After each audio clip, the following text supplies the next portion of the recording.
قرآن میں آیہ کریمہ میں نے تلاوت کی ہے نا، سورہ آل عمران کی آیت نمبر 181 کا ابتدائی حصہ ہے۔ فرمایا لقد سمع اللہ قول الذین قالوا ان اللہ فقیر ونحن اغنیاء۔ فرمایا بے شک اللہ نے سن لیا ہے جن لوگوں نے یہ کہا ہے کہ اللہ فقیر ہے اور ہم غنی ہیں، معاذ اللہ۔ اللہ نے سن لیا ہے۔ یہ سورہ آل عمران ہے۔ ذرا اس کی جو شان نزول ہے اس کی طرف آئیے گا۔ حضرت صدیق اکبر رضی اللہ تعالیٰ عنہ گزر رہے تھے تو یہودیوں کا بڑا رہنما، مقتدا، بڑا عالم، تورات انجیل جاننے والا، وہ نہ بیٹھ کے یہودیوں کو کچھ پڑھا رہا تھا، سکھا رہا تھا۔ تو حضرت صدیق اکبر توحید پرست، عقیدے کے پختہ، راسخ العقیدہ مسلمان اس کے قریب سے گزرے تو فرمانے لگے، اس کا نام فنحاس تھا، کہنے لگے او فنحاس، تجھے بھی پتہ ہے، تیری تورات میں بھی لکھا ہے، تیری کتابیں بھی جانتی ہیں کہ سچ وہی ہے جو میرے محبوب کریم علیہ السلام ارشاد فرماتے ہیں، جو سید عالم صلی اللہ علیہ وسلم بتاتے ہیں وہ سچ ہے، تجھے پتہ ہے، تو ان لوگوں کو توحید کی دعوت کیوں نہیں دیتا؟ یہ پھر شرک میں، بت پرستی میں، کفر کی طرف بڑھتے جا رہے ہیں۔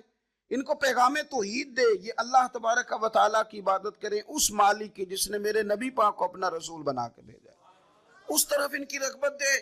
تو وہ فنحاس جو تھا اس نے بڑی کفریہ جملے معاذ اللہ بولے۔ وہ کہنے لگا کہ اس رب کی ہم عبادت کریں جو ہمیں کہتا ہے کہ قرض حسنہ دو، اللہ کو قرضہ دو، وہ تمہیں ڈبل کر کے واپس کرے گا۔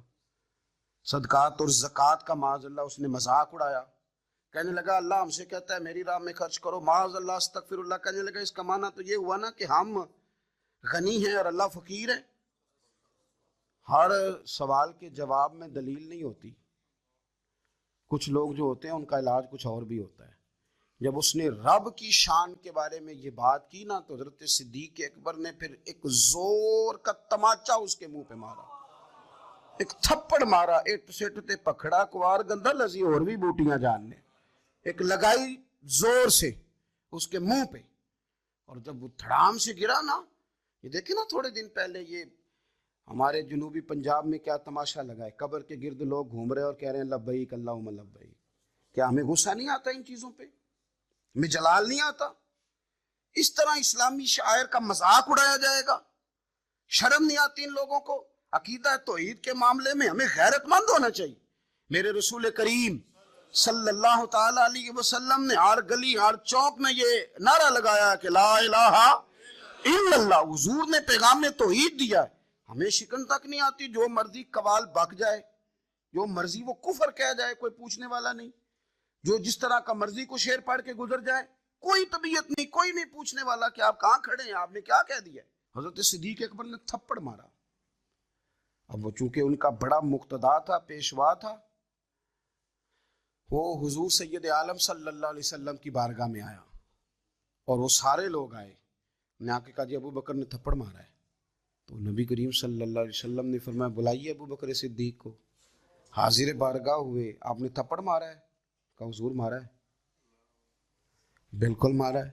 کیوں مارا ہے؟ یا رسول اللہ صلی اللہ علیہ وسلم اس نے یہ کہا تھا معاذ اللہ کہ اللہ فقیر ہے ہم غنی ہیں، میرے رب کریم کی شان کے بارے میں یہ اس نے جملے بولے تو میں نے مارا ہے تھپڑ۔ حضور نے فرمایا تو نے کہا ہے؟ کہنے لگا جی نہیں میں نے تو کہا ہی نہیں، میں نے تو نہیں کہا۔ اس کے جتنے لوگ تھے ان سے کہا بھی تم موجود تھے، اس نے کہا ہے؟ وہ کہنے لگے جی نہیں اس نے تو کہا ہی نہیں۔ عوام مسلمان تھا ہی کوئی نہیں جو جناب صدیق اکبر کی گواہی دے، جو صدیق کی صداقت کے لیے کھڑا ہو، تھا ہی کوئی نہیں۔ جب وہ سارے کہنے لگے جی نہیں کہا ہی نہیں، یہ معاذ اللہ غلط کہہ رہے ہیں، کہا ہی نہیں، جب وہ سارے مکر گئے تو رب کریم کے قرآن نے بولنا شروع کر دیا۔ یہودی مکر گئے اور جناب صدیق اکبر کی گواہی جب بندوں میں سے کوئی دینے والا نہ رہا تو مالک نے فرمایا میں جو گواہ ہوں ابو بکر صدیق، میں جو گواہ ہوں لقد سمع اللہ قول الذین قالوا ان اللہ فقیر ونحن اغنیاء۔ فرمایا کسی مسلمان نے سنا یا نہیں سنا، اللہ نے سن لیا ہے، اللہ نے سنا ہے اس کے قول کو جس نے کہا کہ اللہ فقیر ہے اور ہم غنی ہیں، قربان جائیں اس شخص کی عظمت کا کیا کہنا جس کی گواہیاں میرا رب کریم عطا فرمائے۔ وہ اتنے بڑے آدمی بیاں ہو کس زبان سے مرتبہ صدیق اکبر کا کہ محبوب خدا محبوب ہے صدیق اکبر کا۔ اتنی بڑی شخصیت. رب نے فرمایا کہ کسی مومن نے سنا نہیں سنا, اللہ نے تو سنا ہے نا, اللہ نے سن لیا, انہوں نے کہا ہے. گویا مالک نے فرمایا یہ سارے جھوٹے ہیں, میرے محبوب کا صدیق سچا ہے, یہ سچے ہیں جناب صدیق اکبر. اور پھر یہ آیت ہمیں لے گئی پھر وہ غار ثور میں, وہ غار ثور میں جہاں کافر آ گئے تھے نا بالکل غار کے دروازے پہ, اور درمیان میں دیوار کون سی تھی؟ مکڑی کا جالا, کبوتری کے انڈے. جناب صدیق اکبر گھبرائے, اپنے لیے نہیں, مدینے والے محبوب کے لیے. یا رسول اللہ یہ تو آ گئے ہیں, اگر انہوں نے جھک کے پیروں کی جانب سے دیکھا تو تکلیف پہنچائیں گے. حضور نے فرمایا لا تحزن, پڑھیے نا سورہ توبہ, لا تحزن, تو غم نہ کر. حضور نہ غم کروں, فرمایا نہ کر, کوئی فوج نہیں, کوئی اندر اسلحہ نہیں, کوئی بارود نہیں, لیکن تو غم نہ کر. اس لیے نہ کر کہ ان اللہ معنا, اللہ ہمارے ساتھ ہے. جن کے ساتھ اللہ ہو انہیں غم نہیں ہوتا. مجھے کسی شخص نے کہا کہ کسی کو ولی دیکھنا ہو تو علامت کیا ہے؟ میں نے کہا ولی کو غم ہوتا ہے پر اللہ رسول کا, اپنی آخرت کا. لیکن اگر تم کبھی دیکھو نا کہ دنیا داروں سے تھوڑا غمگین ہو رہا ہے تو ولی ہے ہی نہیں. اگر وہ یہ دیکھ رہے ہیں نا بندے نہ ادھر ادھر ہو جائیں, تو ولی کی تو علامت یہ ہے کہ الا ان اولیاء اللہ لا خوف علیہم ولا هم یحزنون, انہیں کوئی غم اور خوف.